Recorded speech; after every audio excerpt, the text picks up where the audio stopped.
नमस्कार दोस्तों, जिस राहुल गांधी को पप्पू साबित करने के लिए भारतीय जनता पार्टी ने इस देश की गोदी मीडिया के ऊपर हजारों करोड़ रुपए खर्च कर दिए थे सिर्फ और सिर्फ इसलिए ताकि वो राहुल गांधी की इमेज को खराब कर सके, उनको पप्पू साबित कर सके। लेकिन क्या पता था उस भारतीय जनता पार्टी को, जिस राहुल गांधी को पप्पू समझ रहे थे, वो एक ना एक दिन उस भारतीय जनता पार्टी के गले की वो हड्डी बन जाएगी जिसको ना तो वो निगल सकते ना फिर उगल सकते हैं। वो राहुल गांधी जिसको पप्पू समझ रहे, उसने कुछ दिन पहले ये दावा किया था कि वो एक ऐसा आइटम बम फोड़ने वाले हैं जिसके बाद से पूरी भारतीय जनता पार्टी के अंदर ना केवल हलचल मचेगी बल्कि इस देश की 140 करोड़ जनता के सामने उसका जो बहरूपिया रूप है वो सामने निकल कर आएगा। उस वक्त तो तमाम इस देश के मीडिया चैनल और इस देश के लोग राहुल गांधी को फिर दोबारा से पप्पू समझने की गलती कर रहे और कह रहे थे ये तो खोखले दावे हैं जिसका कोई आधार नहीं है। लेकिन जब राहुल गांधी ने प्रेस कॉन्फ्रेंस में वो सबूत, वो एटम बम फोड़ा, जिसके बाद पूरी भारतीय जनता पार्टी ना तो डरी सहमी हुई है बल्कि इस देश की ECI, election commission of India, जो चुनाव आयोग है, वो भी सदमे में है। कि जिस प्रकार से राहुल गांधी ने एक खुलासा किया, जो कर्नाटक के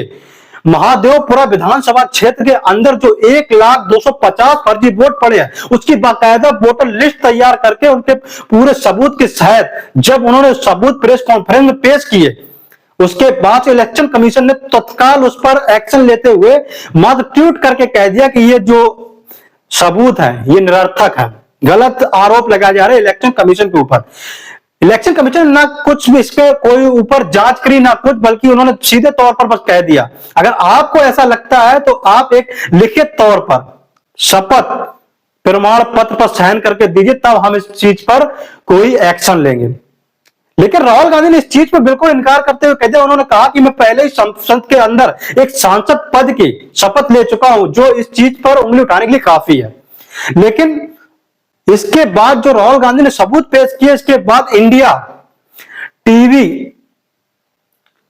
के पत्रकार उस जगह पर जाते जहां पर एक स्थान पर 80 से अधिक लोगों की एंट्री होती है, जहां पर एक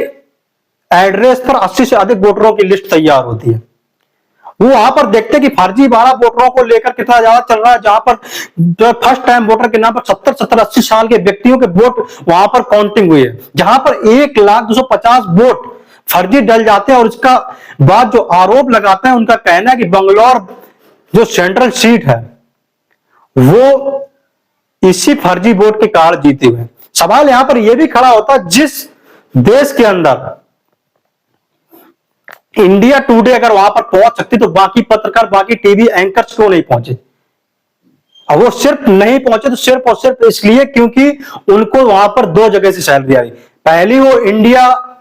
कि जो गोदी मीडिया पत्रकार है उस जगह से, दूसरी वो भारतीय जनता पार्टी की प्रवक्ता होने की सैलरी पा रहे। अगर वो सवाल उठाएंगे तो भारतीय जनता पार्टी की जो प्रवक्ता होने की सैलरी उनकी वो कट जाएगी। आप लोग इस चीज से कितना ज्यादा सहमत, कमेंट